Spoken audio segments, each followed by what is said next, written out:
Les cris des mamans concernant l'affaire de loyer cher à Abidjan. Regardons la vidéo. Salut à toutes et à toutes. Famille, on république très massivement cette vidéo. Je vais m'adresser ici dans cette soirée à tous les propriétaires des maisons. Oui, je ne sais pas qu'est-ce que vous fumez. Nous ne savons pas avec qui vous prenez conseil. On voit les propriétaires des maisons de façon abusive qui augmentent excessivement les maisons. On ne comprend rien. Il finit de construire une maison aujourd'hui, en même temps, il veut rattraper tout ce qu'il a dépensé. En même temps, il commence à mettre la maison aujourd'hui en location, il veut rattraper, il veut rentrer à mettre en possession de ses fonds. On ne comprend rien. Et puis voilà des gens aussi qui se font appeler, comment dirais-je, agents immobiliers qui ne sont ni certifiés, qui ne sont ni agréés, rien, qui nous cassent les tépas. Comment le SMIC d'un pays est à 70 000 francs et puis les studios sont à 60 000, 80 000, 100 000, 200 000, 70 000, 150 000. Tu vas parler tout dans le monde et dire non, oui, il faut vivre selon tes moyens. Mais attendez, on est dans quel pays au juste? Jusqu'à la fin des maisons est devenu tellement stressant que tu vois les gens parler seuls dans les rues comme ça. À partir de la fin du mois, quand la fin du mois même approche, il n'y a pas un Ivoirien qui n'est pas stressé. Son fonctionnaire, lui, quand descend même à son chômeur. Mais c'est grave. Voilà des personnes, quand ils finissent de construire, ils fixent les prix des maisons, on dirait qu'ils ont appris que le lendemain, ils vont mourir. Ils vont tout avoir, même temps, ils vont rentrer en possession de leurs capitaux, en même temps de là à là. Faut pas qu'ils vont mourir puis ça reste en vie. Mais même si tu meurs demain, mais tes enfants sont là, ils vont quand même encaisser. Vos petits petits enfants, tout le monde les va encaisser. Mais c'est quand même méchant ce que vous faites. C'est quand même méchant. Tu as fini de mettre 500 000 dans une maison, mais tu as rattrapé 15 milliards là en même temps. Vous êtes en train de nous presser les Ivoiriens. Jusqu'au point où ces Ivoiriens sont anémiés. Ce n'est pas seulement le sang, hein, anémiés financièrement. Mais quand même, c'est grave. Il faudrait que les autorités se saisissent de cette affaire. Et puis, n'importe qui ne doit pas devenir agent immobilier dans ce pays-là. Voilà, les démarcheurs qui ont des souliers penchés sur le côté. À partir d'aujourd'hui, les autorités doivent véritablement se pencher sur cette affaire. Ils doivent prendre les choses après le co-famille. Républions très massivement cette vidéo. Voilà, cette révolution, elle nous appartient à tous. Il n'y a pas histoire de parti politique, il n'y a pas histoire de ceci, il n'y a pas histoire de cela. Voilà des personnes qui se lèvent, ils finissent de construire, puis c'est lui-même qui fixe le prix de la maison. Il serait mieux de laisser vos avis dans les commentaires. Républions très massivement la vidéo, hein, ça a commencé. Écoutez, toutes ces personnes qui ne sont pas concernées par cette lutte-là, la lutte déblocation de maisons à Abidjan, le prix est trop. Si tu sais que tu n'es pas concerné, mon frère, ma soeur, mets-toi à côté. Parce que ce n'est pas de la blague. Vous vous mettez sur la toile ici en train de raconter du n'importe quoi. Vous parlez de tout sauf du vrai sujet. Écoutez, il y a des jeunes qui souffrent. Il y a combien de jeunes se lèvent le matin pour aller travailler? Faire 2 boulots, 3 boulots. Mais malgré tout ça, tu ne peux pas te louer un simple studio. D'un pays où le SMIC est à 75 000, vous ne trouvez pas que c'est trop? Moi, j'ai fait 1 an. J'ai travaillé dans une entreprise pendant 1 an. Je gagnais 75 000. Ces 75 000 là, je ne peux même pas louer un studio. Je ne peux pas. Pourquoi? Parce que vous vous taisez.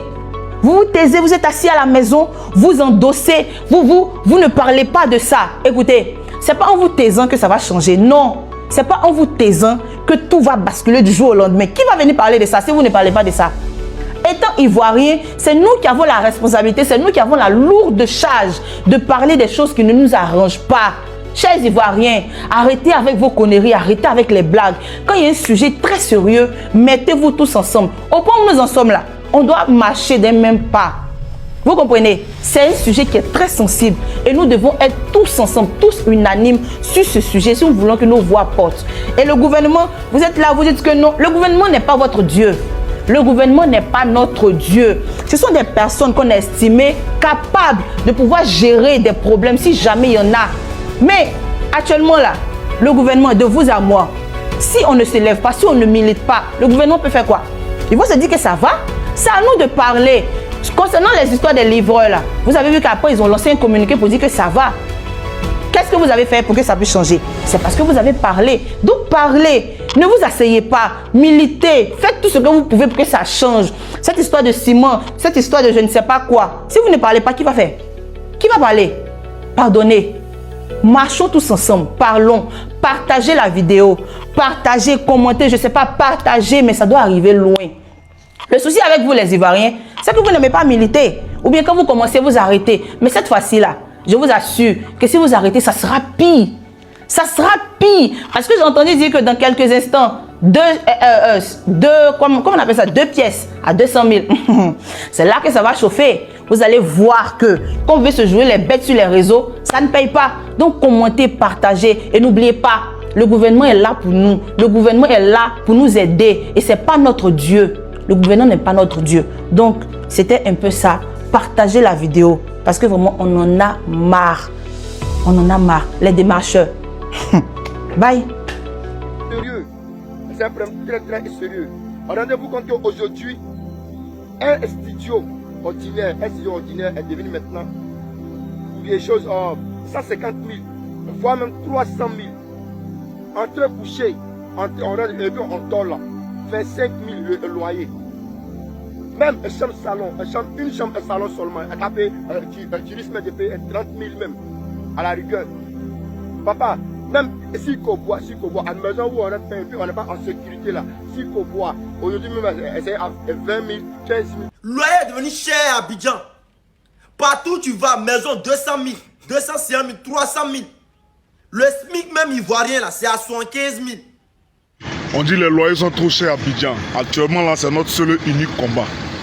On fait studio 50 000, chambre salon 70 000, 2 chambres salon 100 000. On peut plus dépasser ça. Le loyer est trop cher à Abidjan. On va mener ce combat là jusqu'au bout. Et puis on est prêt pour ça. Alors, peuple de Côte d'Ivoire, peuple épris de paix, de justice, de démocratie et de liberté. Ces 2 jours-là, on a vu des Ivoiriens se mobiliser pour parler, enfin, se prononcer sur les questions relatives à la cherté des maisons. Parce qu'aujourd'hui, en Côte d'Ivoire, c'est une réalité, même la Sikobois coûte 50 000. Aujourd'hui, là, avec 25 000, tu ne peux pas louer même un studio. Mais vous qui vous mobilisez pour dire non qu'à diminuer le prix des maisons, là, vous vous adressez à qui? C'est à qui vous vous adressez? Il y a un qui a dit que nous, on va faire de ça un combat. Mais ton combat que tu fais là, c'est contre qui tu fais le combat? Parce qu'il faut préciser la chose, il faudrait que les choses soient claires pour qu'on continue le combat. Le combat que tu fais là, c'est contre le gouvernement ou le combat que tu fais, c'est contre les propriétaires de maisons. Mais si c'est contre les propriétaires de maisons, venez ici, venez vous asseoir. Si votre combat pour la diminution des maisons là, c'est contre les propriétaires de maisons, venez vous asseoir ici. Toi, tu connais le prix des briques. Vous qui vous réunissez pour dire qu'à diminuer le prix des maisons, vous connaissez le prix des ciments. Vous qui vous réunissez là, vous avez déjà construit une maison. Regardez-moi des parvenus comme ça. Vous n'êtes pas assez courageux d'indexer le gouvernement. Vous n'êtes pas assez courageux de dire au gouvernement de prendre des dispositions de sorte à ce que le prix des maisons diminue. Mais c'est aux bailleurs, aux propriétaires de maisons, vous vous en prenez. Toi, tu as déjà construit une maison. Tes parents ont déjà construit une maison. Vous connaissez le prix des maisons. Vous connaissez les taxes que la propriétaire de maison paye à l'État chaque fin du mois ou bien chaque année. Vous connaissez ça. Mais si vous devez mener un combat là, c'est contre le gouvernement, vous devez mener le combat. Mais vous asseyez sur la toile, vous gueulez, vous parlez, mais votre combat là, ça ne va pas aboutir. Et à tous les propriétaires de maisons, si vous avez un studio là, vendez ça à 200 000. Si vous avez une chambre salon là, vendez ça à 1 500 000. Vendez ça cher. Et puis ils vont assumer, ils vont payer ça. C'est devant vous ici, Alassane Draman Ouattara allait nommer dans un pays comme la Côte d'Ivoire 44 ministres. 44 ministres là, 34 ministres officiels et puis il y a 10 ministres conseillers à la présidence. Lui seul, il a 2 oreilles et puis il a 10 conseillers qui doivent le conseiller. 10 personnes qui doivent le conseiller pour 2 oreilles. Mais tout ça là, c'est l'argent du contribuable ivoirien, il prend pour payer les gens qui s'est une fois offusqué. Tout ce qui se passe à vous, ça ne vous dit rien.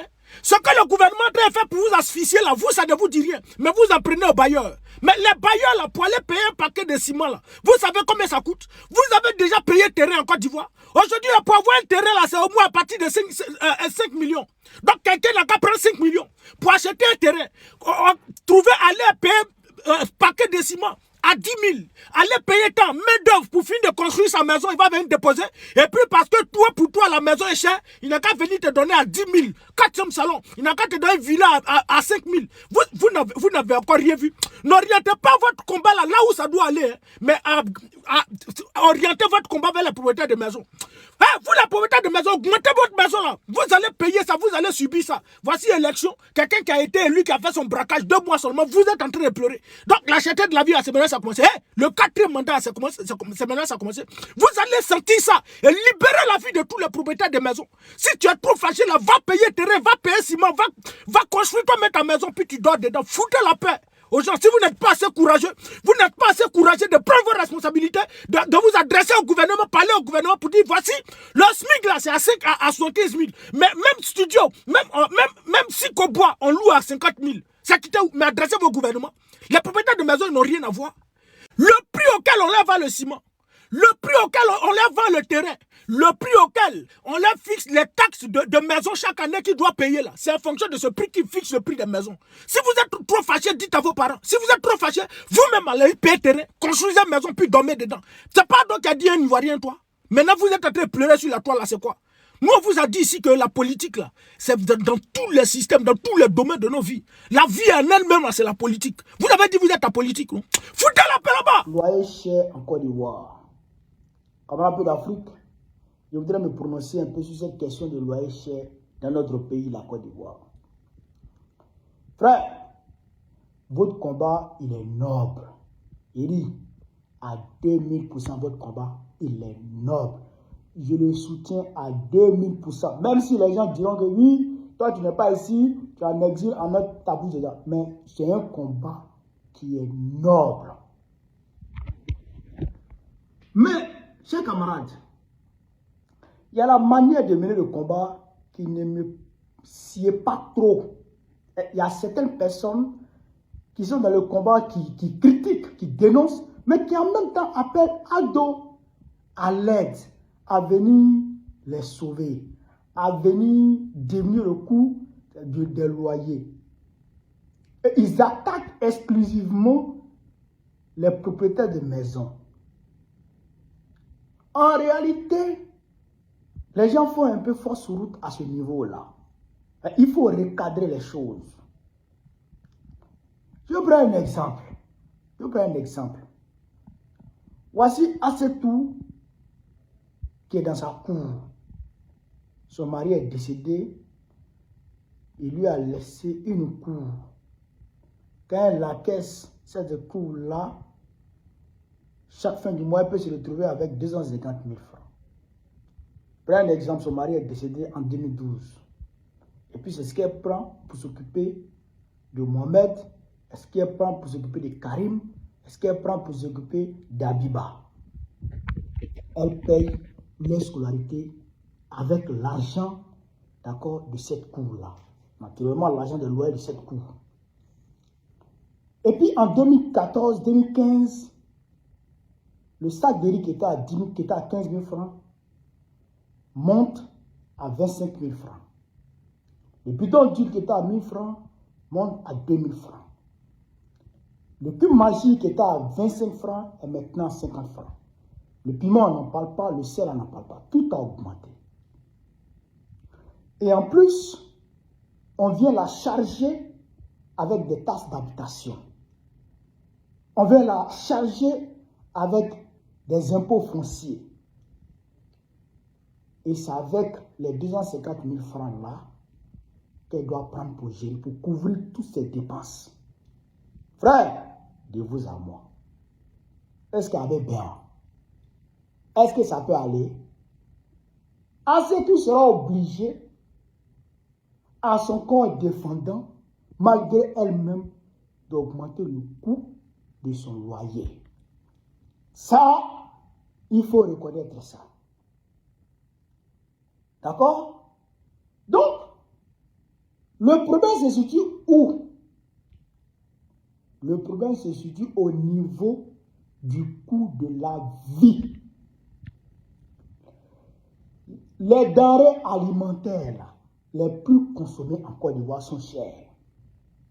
Les produits de première nécessité sont chers. Donc quand c'est comme ça, tout devient cher. Augmenter le carburant et puis les transporteurs augmenteront le transport. C'est aussi simple que ça. Et en plus de cela, il y a un problème qui est venu s'ajouter à ça. Draman Ouattara a commencé à casser les quartiers populaires.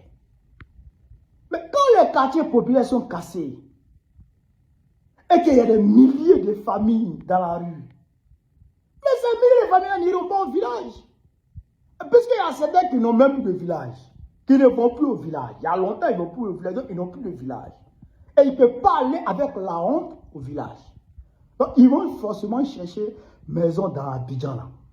Donc, ça crée une forte demande de logement. Et quand il y a une forte demande de logement, forcément, les propriétaires malhonnêtes vont créer de la spéculation et automatiquement faire augmenter le coût des loyers. C'est ça aussi, c'est aussi simple que ça. La loi du marché, c'est l'offre et la demande. Quand la demande est forte, automatiquement, le prix augmente. Mais quand l'offre est forte que la demande, automatiquement, le prix chute. Ça, c'est la loi du marché, ça. Est-ce que vous comprenez? Et puis, en plus de cela, il y a toutes sortes de contrebandiers qui sont rentrés en Côte d'Ivoire. Toutes sortes de malhonnêtes sont rentrés en Côte d'Ivoire. Ceux qui sont dans le blanchiment d'argent aujourd'hui sont remplis en Côte d'Ivoire. Ceux qui sont dans le trafic de drogue sont remplis en Côte d'Ivoire. Mais des gens qui viennent prendre des maisons sur 1 an. Eux, ce n'est même pas 3 mois de loyer, 3 mois de caution. Hein. Eux, ils prennent sur 1 an. Ils prennent ta maison sur 1 an ou sur 2 ans. Ils donnent cash. Mais quand le propriétaire a un homme comme ça dans sa maison, Joe, toi, les 1 mois, là, ça le fatigue. Et puis, il ne discute pas le prix. Puisqu'il a l'argent, lui-même veut dépenser l'argent. Il a trop d'argent, il veut dépenser. Donc, ce genre de personnes-là font que le coût du loyer augmente.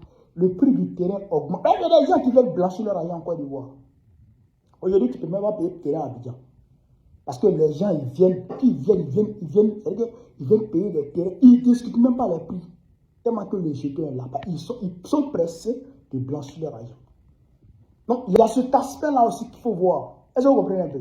Donc, c'est tout ça là qui fait que, d'accord, les loyers augmentent en Abidjan. Sinon, le combat est noble. Mais ce n'est pas le drap qui va vous aider. Et il faut mener le combat véritablement. Et puis, je vais vous donner un conseil. Si vous voulez sonder qui est véritablement derrière l'augmentation des loyers, faites une petite manifestation, vous allez voir. Faites une petite manifestation à Abidjan. Quelque part, allez faire une déclaration de manifestation et puis dites que vous voulez manifester. Vous allez voir derrière. Vous allez voir qui est vraiment derrière l'augmentation des loyers. C'était ma petite contribution. Le combat, il est noble, le combat continue. Je vous soutiens. Moi, je suis M. Kouré Mamadou. J'habite en Dautré. Je suis transporteur syndicaliste. Je crois qu'il faut soigner le mal à la racine. Hein. Voilà. C'est l'État même qui doit prendre ses responsabilités. D'abord, impôt là. L'impôt est cher. L'impôt est cher. Quand tu as boutique dans ta maison là, c'est-à-dire ce que l'impôt va te taxer là, non, toi-même, c'est pas possible. Donc, aujourd'hui, ce qu'on voit aujourd'hui, on voit qu'ils sont en train d'abaisser le prix de riz. Ça va, le prix des sacs de riz, ça va résoudre beaucoup de problèmes. Mais il y a d'autres choses encore qu'il doit revoir la baisse. C'est l'État qui gère tout. C'est l'État qui gère tout. L'État, les taxes de TVA, impôts, ils n'ont qu'à diminuer tout. Vous allez voir que, et puis ils ont appelé les propriétaires, ils connaissent l'adresse de tous les propriétaires. Ils ont l'adresse de tout le monde. Ils appellent les propriétaires et fixent un quota pour le loyer. Ça va régler beaucoup de problèmes. Parce que le SMIC à combien? 75 000 ou 80 000, je ne sais pas. Et puis la maison est à combien? 70 000. Mais tu vois comment on travaille? Tu manges comment? Tu soignes tes enfants comment? Et comment ils vont aller à l'école? Toi-même, tu vas suivre à tes besoins. Donc vraiment, il y a un véritable problème. C'est à l'État de prendre ses responsabilités pour mettre ses agents sur le terrain, appeler les propriétaires de coûts et fixer un montant. Et diminuer aussi les taxes de l'État. Que ce soit impôts, et diminuer tout. Aujourd'hui, carburant, ils ont diminué le carburant un peu, donc il y a un soulagement. Le sac de riz a diminué, il y a un soulagement. Il faut que l'État revoie tous ces taxes qui est lié à la construction. Avant, le ciment n'était pas cher. Aujourd'hui, la tonne de ciment est combien? 85 000, 80 000. Avant, c'était combien? C'était 50 000, 45 000. On payait le ciment. Quand moi j'ai commencé à construire, je payais la tonne à 45 000, 40 000 ou 42. Bon, aujourd'hui, c'est parti 75 000. Pourquoi c'est parti à 75 000? Parce qu'il y a beaucoup de sociétés de ciment aujourd'hui. Aujourd'hui, l'État n'a qu'à revoir les choses à la baisse vous allez voir que la vie va devenir moins chère. Tout est lié à l'État, hein. Donc, faut pas on va accuser les propriétaires des maisons. Mais si tu ne payes pas impôt cher et que les matériaux de construction sont moins chers, mais pourquoi aller payer, pourquoi aller, comment on appelle, donner maison chère aux gens qui ne peuvent pas payer? Et puis aussi, il y a des gens qui disent oui, c'est là le quartier de Bosch, c'est tout ça là qui envoie problème. Il faut fixer montant, c'est-à-dire que chambre salon, voici le prix de chambre salon. Si c'est maison individuelle, voici le prix. Si c'est 2 chambres salon, voici le prix. Ainsi de suite. Comme ça, ça va régler beaucoup de problèmes. Mais tant qu'on ne fait pas ça, on laisse les propriétaires des cours même vont fixer leur prix. L'État dit par exemple, il faut prendre 2 mois de caution, 2 mois d'avance. Mais les gens prennent combien aujourd'hui? Il y en a qui prennent 6 mois. Il y en a qui prennent 6 mois. Mais si tu n'as pas les moyens, comment tu fais? Là, c'est à l'État de revoir les choses. Que ça va prendre, ça peut prendre, mais c'est à l'État de le faire. De fixer un prix à tous les propriétaires de cours et à tous les locataires. C'est-à-dire que si tu dois aller t'habiter dans telle maison, tu connais le prix à l'avance. 2 mois de caution, 2 mois d'avance. Ça coûte tant. Tu t'en vas. Et puis bon, voilà, les démarcheurs sont là aussi. Bon, tu vois, ce problème-là, pour les démarcheurs, ce problème peut régler. L'État n'a qu'à revoir les prix, les choses à la baisse. À tous les matériels de construction n'a qu'à revoir à la baisse. Et donc, moins de taxes. Donc, voilà un peu ce que moi je voulais dire. Moi, je suis propriétaire de coût, tout m'arrange. Mais, comme il a dit mon jeune frère, pas construire une maison et puis faire ça cher. Quelqu'un va rentrer dedans, 6 mois, 3 mois, il peut pas payer. Il va sortir avec dette. Est-ce que toi-même qui es propriétaire de coût, ça t'arrange? Ça t'arrange pas, tu as un manque à gagner quelque part. Donc, voilà un peu ce que moi je voulais dire. En tout cas, c'est à l'État de prendre ses responsabilités, de baisser les prix des choses pour que la vie devienne moins chère. Il n'y a pas d'autre débat. C'est à l'État. Oui, c'est à l'État. L'État a revu les choses à la baisse aujourd'hui. Aujourd'hui, lui que moi je ne mangeais pas chez moi. Aujourd'hui, je mange chez moi. Tu penses que c'est moins cher? Donc, voici le problème. Les matériaux de construction, s'ils sont moins chers aujourd'hui, quelqu'un ne peut pas construire une maison et puis faire ça cher. L'État n'a qu'à prendre ses responsabilités. Donc voilà un peu ce que moi je veux. En tout cas, je vous remercie. Ce genre d'occasion, nous, en tout cas, on a apprécié beaucoup. Parce que nous sommes comme la porte d'une maison. On boit dedans, on boit dehors. Ok? Merci beaucoup. Merci à vous.